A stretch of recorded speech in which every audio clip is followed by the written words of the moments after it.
बेलायनो बोखानांजांनाय गक्तमा दिनै कक्तिसाल 5 फेब्रुवारिनि तालो सानजानि 6:50 बरम गोनां श्री द्राव कुमार रियां नायथ'थक सोंजानो याकार थांगा बिनि नगनो बिनि आचाइमा साल 26 तारिख डिसेम्बर तालनि 1940 बिसुओ साइमान खा रियां बसंनि अल त्रिपुरानि राज्य पुइला BA पास खालायनाय 1963 बिसुओ दिनैबो चिनि लोगियो गोरै जोंनो याकारि चुकना हाव थांका बजेसा थायो फानो तंथु काहाम गोरोंखाय तंथु मोताइनि थानि बिनि फलानो काहाम गोरोंखे तनिनानि कय जाओ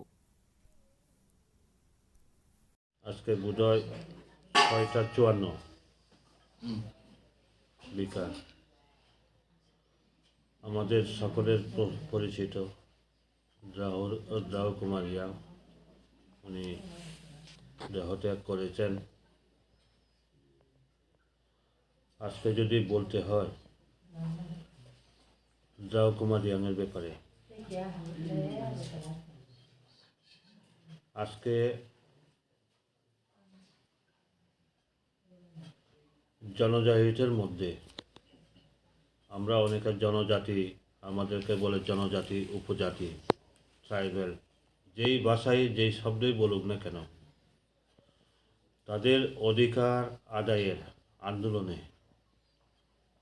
পুরোটা ছিলেন দ্রাও কুমার রিয়াং। অনেক সময় কষ্ট হয়, ইতিহাস বিকৃত করার চেষ্টা চলে। প্রথম যখন দলমত নির্বিশেষে জনজাতিদের অধিকার আদায়ের লক্ষ্যে 1947 সনে দুর্গা চৌধুরী পাড়ায় জনজাতি ভিত্তিক সম্মেলন হয়। তখন কিন্তু পার্টিকুলার কোনো রাজনৈতিক দলের সম্মেলন না, সমস্ত রাজনৈতিক দলের তৎসময়ে শিক্ষিত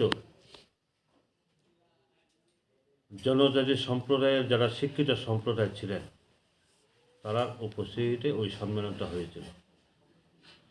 সেই সম্মেলনে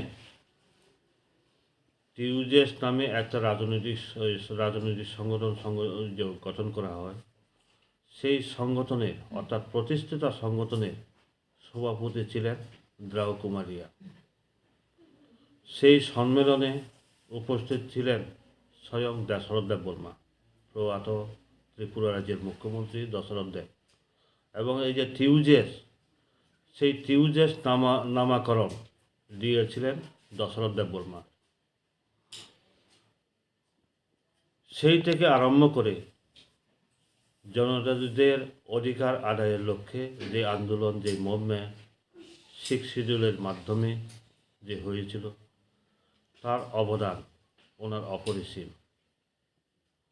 তখনকার সময়ে শিক্ষিত জনজাতি সম্প্রদায়ের মধ্যে অনেকে চাকরি করতেন।